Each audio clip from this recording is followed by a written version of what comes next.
Hi everyone, the purpose of this short video is to bring you up to date and give you some additional training on the Edan CTG and ultimately the wireless transducer system as well. Now if we can take our attention to the screen, what we're looking at is a 12-inch screen. It's colour. Certain areas of the screen are touch just to make workflow easier, and then we have a small series of buttons that we can use to manage the system.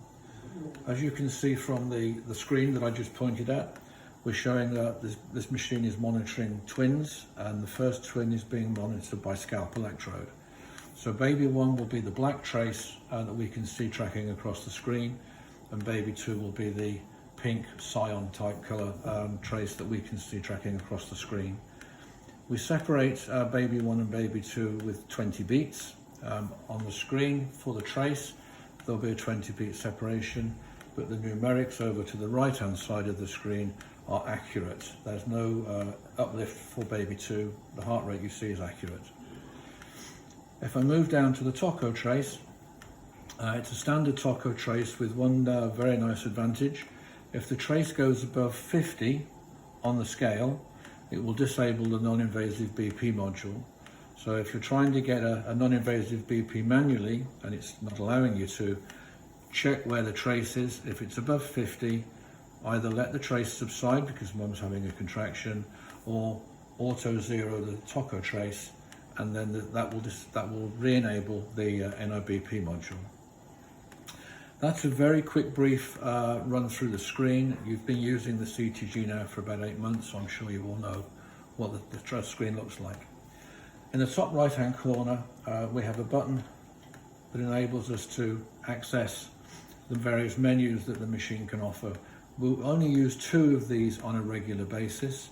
The first one is alarms, and to change the alarms you need to enter a password of 4 nines and then enter. You can see the data on the screen there. At the moment the silence duration is infinite. That simply means that if you've pressed the silence button to disable the alarms, they are disabled until you press the button again, and then that will re-enable them. Alarm, pause and a transducer unplugged provide a small button on the front screen which disables the SPO2 alarm when it beeps after you've taken the transducer off mum's finger. The second menu that you're likely to use regularly is mother, and this is because this is where we can set the NIBP interval time if you want to set an interval, or if you want to have manual control, then you move it to manual, you press the NIBP button and take a blood pressure manually. Wherever there's an OK button on the screen, you need to press OK to come out of that menu, and I use exit for speed. It will ordinarily unwrap itself. The only other aspect of the machine that might be of interest is the 2 half circles. The monitor, the CTG as a monitor, can also be a patient monitor. So here we're offering mum's ECG, mum's SPO2 and mum's NIBP. We can provide respirations by turning that on, but generally you're not using that, so we've left it off. If I press that button again, we can now keep an eye on both mum and baby. So we've got baby up here with all the various waveforms associated to a standard CTG, and the bottom half of the screen we've got mum's ECG, mum's SPO2, mum's NIBP. What's important to note is that if you have a scalp electrode on baby, we can also provide you with baby's ECG. It's not diagnostic, and we don't do any ST segment analysis with this waveform. And then if you press that 2 half circles for a 3rd time, you come back to the standard CTG. Moving on very quickly to the buttons that you can see along the bottom of the machine. The start button enables you to enter mum's ID and name, if that's what you do at the time. If you don't enter mum's ID, the machine will give you a unique reference number for every monitoring episode that you undertake, and you can use that reference number to recover CTGs, and I shall show you how we can do that in a few moments. The silence button, explained earlier on, it disables the alarms and re-enables the alarms. If you've set the interval time for the alarms to become active automatically after 1, 2 or 3 minutes, it will count down the seconds by the bell symbol.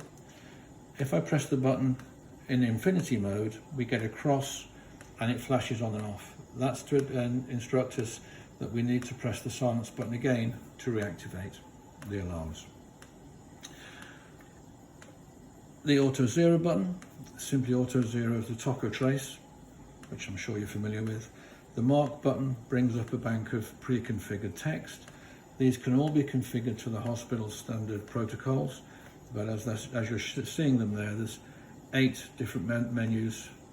We can press cancel to come back to the other menus and press cancel again to come out. The print button does 2 things. It starts the paper feed and it stops the paper feed.